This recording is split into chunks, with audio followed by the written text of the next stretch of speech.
Hi friends, I hope you all are fine.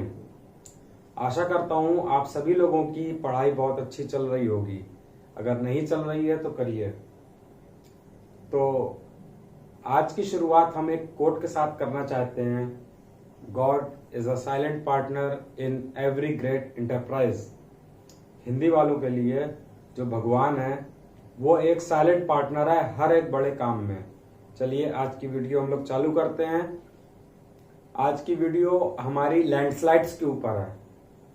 Landslides क्या होती है, इस वीडियो में हम लोग क्या क्या सीखेंगे। लैंडस्लाइड्स क्या होती है, वो कौन कौन से एरिया कवर कर रही है इंडिया के, कौन कौन से फैक्टर्स इन्वॉल्व होते हैं जो लैंडस्लाइड्स को लाते हैं, और लैंडस्लाइड्स किस किस टाइप से हो सकती है। तैयार हो जाइए। यस, लैंडस्लाइड्स, इसमें जो फैक्टर इन्वॉल्व होता है वो होती है ग्रेविटी। ग्रेविटी क्या है कि जैसे मान लीजिए ये हमने फेंका तो ये नीचे आया। अगर ये नीचे आ रहा है तो इसमें फोर्स कौन सा लग रहा है, वर्टिकल फोर्स लग रहा है, यानी कि ऐसा फोर्स जो नीचे ला रहा है।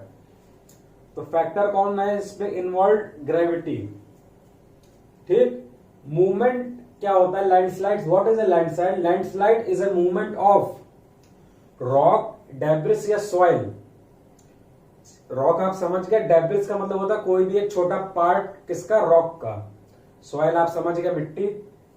अब देखें ये एरियाज कौन कौन से कवर कर रही है। ये एरियाज कवर कर रही है Himalayas, north east. North east वो रीजन होता है जो इंडिया के ईस्ट साइड में है पर वो नॉर्थ में है। जैसे आपका 7 सिस्टर्स हो गए, सिक्किम, असम, अरुणाचल प्रदेश, नागालैंड, मिजोरम, मणिपुर, त्रिपुरा।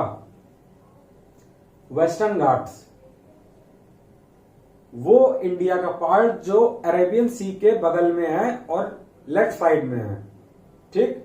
ईस्टर्न घाट्स इंडिया का वो पार्ट जो ईस्ट साइड में है और बे ऑफ बंगाल के साइड में है, राइट साइड। विंध्यास, विंध्यास आपका सेंट्रल बेल्ट हुई।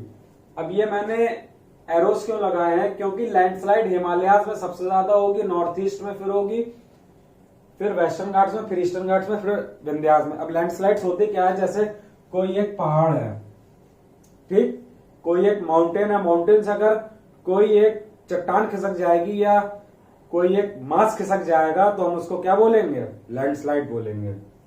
यस। अब हम लोग देखते हैं इसमें फैक्टर्स कौन कौन से इन्वॉल्व होते हैं जो लैंडस्लाइड्स को प्रमोट करते हैं। नेचुरल फैक्टर्स हो सकते हैं और मैनमेड फैक्टर्स हो सकते हैं। पहला, ग्राउंड वाटर प्रेशर। ग्राउंड से एक प्रेशर आया तो जब वो प्रेशर आएगा तो वो चीज को अलग कर देगा, ठीक, तो वो चीज नीचे आ जाएगी। वेजिटेशन लॉस, जब पेड़ पौधे उस एरिया के अलग हो जाएंगे तो बाइंडिंग कैपेसिटी क्या होगी सॉइल की, कम हो जाएगी। रूट्स उसको बाइंड करे रहेंगी तो मतलब होल्ड करे रहेंगे। अब वो चीज नहीं रहेगी तो इजीली वाइप आउट हो जाएगी।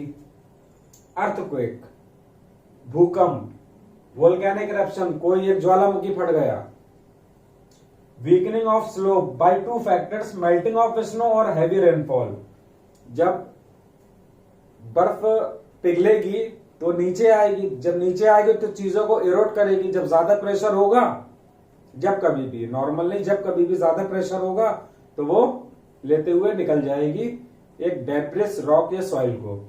अब हैवी रेनफॉल, अब इतनी ज्यादा मूलधार वर्षा हो गई कि वो पूरा पूरा लेके चली गई। आप एक कॉमन चीज देखेंगे कि इन सारी चीजों में मैनमेड या नेचुरल फैक्टर में एक झटका आ रहा है।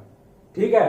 अब देखिए मैनमेड फैक्टर, बाप बड़ा ना भैया, सबसे बड़ा, वेरी गुड, रुपया। ठीक है। अब इंसान ने क्या देखा, कोयला। अब उसका दिमाग लगा कि कोयला बेच ले, पेट भर ले। ठीक है। तो उसने क्या किया, हथौड़े से तो कोयला निकलेगा नहीं, वो ब्लास्ट करेगा। तो जब ब्लास्टिंग होगी तो एक जर्क होगा, जब जर्क होगा तो एक मटेरियल वहां से खिसक जाएगा। अब देखिए वाइब्रेशंस फ्रॉम हैवी मशीनरी, कहीं आपने मशीनरी लगाई और वो जर्क इतना तेज है कि वो एक रॉक या सॉइल का मूवमेंट करा दे तो वहां पे भी लैंडस्लाइड हो जाएगी। किस कारण से, मैनमेड फैक्टर के। Earthwork which altars the slope. अब हमें कोई रोड बनानी है पहाड़ में, ठीक है, तो वहां पे खुदाई वगैरह करेंगे तो उससे भी क्या होगा, हमारी लैंडस्लाइड आ सकती है। फिर कंस्ट्रक्शन वर्क, एग्रीकल्चरल वर्क, ठीक है, फॉरेस्ट्री वर्क, ठीक है, ये पेड़ हटाओ, ये पेड़ लगाओ, कुछ हमें कंस्ट्रक्ट करना है, हाउस कंस्ट्रक्ट करना है, ठीक है, एग्रीकल्चरल एक्टिविटीज में भी हम लोग पैचेस को वाइप आउट करेंगे। तो all these are man made factors, ठीक है। अब अगले वाला जो हम लोग टॉपिक पढ़ने वाले हैं, types, that is very important, ठीक है। Type of landslides, important points, ठीक है, इसको हमने चार्ट वाइज कर लिया है ताकि आप लोगों को समझने में आसानी रहे। देखिए, जब एग्जामिनर कसम खा लेता है कि हमें नंबर कटवाने हैं बच्चों से, तो फिर टाइप्स देता है और फिर उसके फैक्टर्स पूछता है, ठीक है। तो देखिए, हमारे माइंड की कैपेसिटी होती है, ठीक है, तो हम हर चीज नहीं याद कर सकते, तो हमने पॉइंट्स निकाले जो कि इंपॉर्टेंट होंगे ऑप्शन को पिक करने के लिए, ठीक है। फॉल्स, लैंडस्लाइड का टाइप है फॉल्स। इसमें क्या होता है, एक प्रचंड स्लोप होगा, प्रचंड, ठीक। अब जब स्टीप स्लोप होगा तो ये जाहिर सी बात है कि जो मूवमेंट होगा वो बहुत तेज होगा, यानी कि रैपिड मूवमेंट फॉल्स में। कुछ आप लोग शब्द से भी रिलेट कर सकते हैं, फॉल्स, स्टीप स्लोप और रैपिड मूवमेंट, ठीक।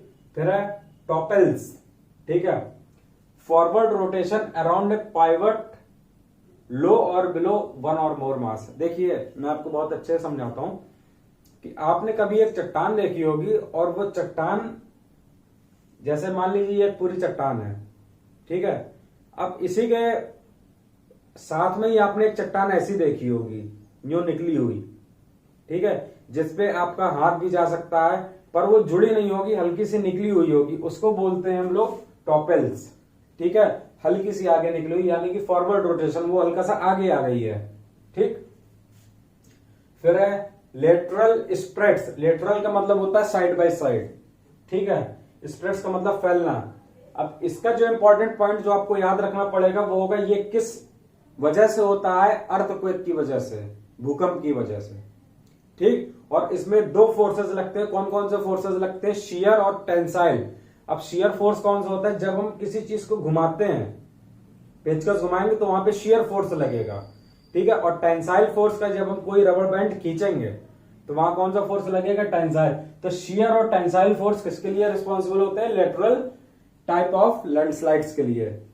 नाउ चौथा है एग्जाम्पल या type slides, mass movement along one और मोर डिस्क्रीट प्लेन्स। डिस्क्रीट का मतलब होता है अलग, मास मूवमेंट अलोंग वन और मोर डिस्क्रीट प्लेन्स।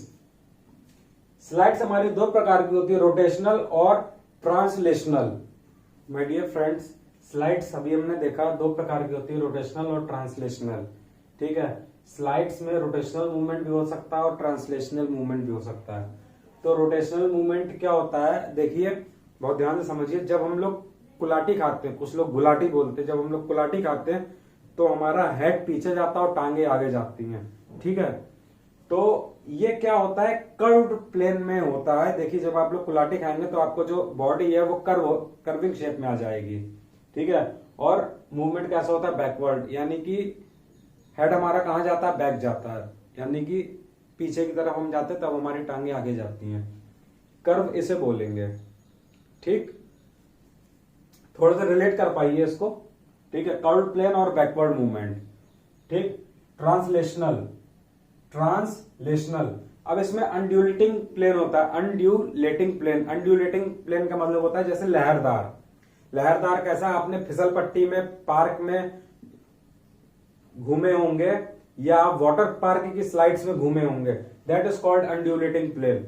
अब आप जब वाटर स्लाइड में बैठेंगे तो आप ये देखेंगे कि उस प्लेन के साथ ही आप जा रहे हैं, जिस वे में प्लेन जा रहा है उसी वे में प्लेन में आप जा रहे हैं, तो यानी कि आपको जो मूवमेंट होगा वो पैरेलल मूवमेंट होगा, ठीक है। I hope I have made sense, और ये सारे पॉइंट्स आपको अपने माइंड में रखने हैं। I hope you all enjoyed this lesson and will definitely like and subscribe this video. If you benefit from this, do like and share. Thank you very much.